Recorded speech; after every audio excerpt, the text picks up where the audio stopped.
Қыздар, бүгін сіздермен ерекше тағам түрі гүл мантымен таныстырамын. Ол үшін менің YouTube каналыма өтіп, толық нұсқасын көріңіздер. Ең алдымен сәбізімізді 3 дана үккіштің ең майда түрімен өткізіп аламыз.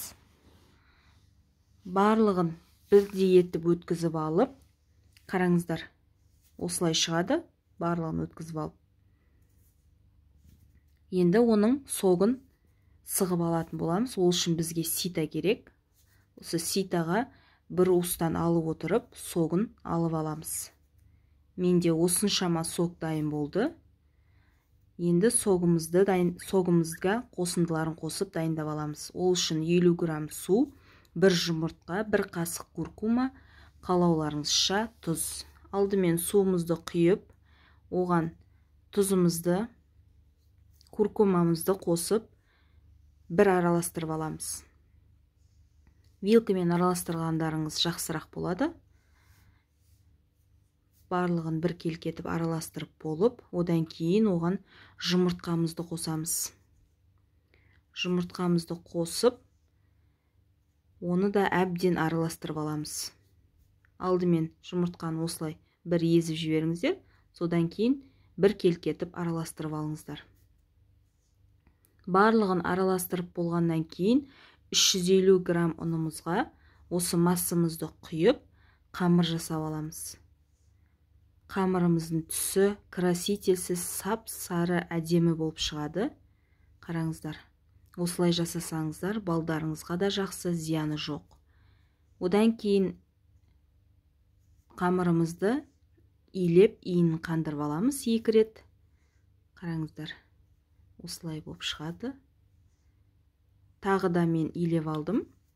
Иін қандырып, осылай 2 рет істеп алсаңыздар, қамырларыңыз жақсы болады. Енді одан кейін фаршын дайындап аламыз. Оған 3 дана пиязымызды 4 бүріштілеп турап, 300 грамм фаршымызға барлығын қосамыз. Барлығын қосып болғаннан кейін, оған дәмдеуіштерімізді қосамыз. 1 қасық паприкамызды қосамыз. Одан кейін қара бұршымызды, сосын дәмдеуішімізді қосамыз. Барлығын қосып болғаннан кейін әбден 2 қасық сұйық май қосамыз, қыздар. Ұмытпаңыздар. Одан кейін барлығын жақсылап араластырып аламыз. Араластырып болғаннан кейін күлшемізді 2-ге бөліп жайып шығамыз. Қараңыздар, красительсіз, еш зиянсыз осылай түс жасадық. Қамырымызды осылай бөліп аламыз, домалақтап. Мен осылай бөліп алдым. Сіздер бұндай нәрсе жоқ болса, қыздар, кесемен, стаканмен бөлсеңіздер болады. Мен осындай нәрсемен бөлдім.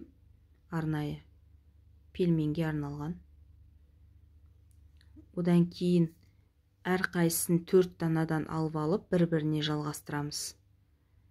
Жалғастырған қамырымызға фаршымызды ортасына ұзынша етіп, аяғына дейін салып шығамыз. Барлығы бір келкі болу керек. Бір жақ етегінен екінші жақ етегі сәл қысқалау болу керек. Сөйтіп орналастыру керек фаршымызды. Қазір қалай орау керек екенін көрсетем. Қараңыздар, барлығын осылай салып алыңыздар, ұзынша етіп. Менің каналыма тіркеліп, осындай рецепттермен бөлісіп отырыңыздар, қыздар. Сіздерге пайдалы болуға ықпалымды тигіземін. Қараңыздар, енді бұны бір келкетіп жауып шығамыз. Дәл осылай көрдіңіздер ғой, бір етегі бір етегінен қысқалау болады. Енді орап шығамыз. Ораған кезде біздің гүліміз керемет болып шығады. Қараңыздар. Дәл осылай мен барлығын жасап алдым. Мантаваркамызге салып, енді пісіріп аламыз. 45 минут буда пісіріп аламыз. Қараңыздар, бәрі бір келкі керемет болып шықты. Дәл осылай сіздерде қонақтарыңызға жаңа жылға дастарханға қойсаңыздар болады.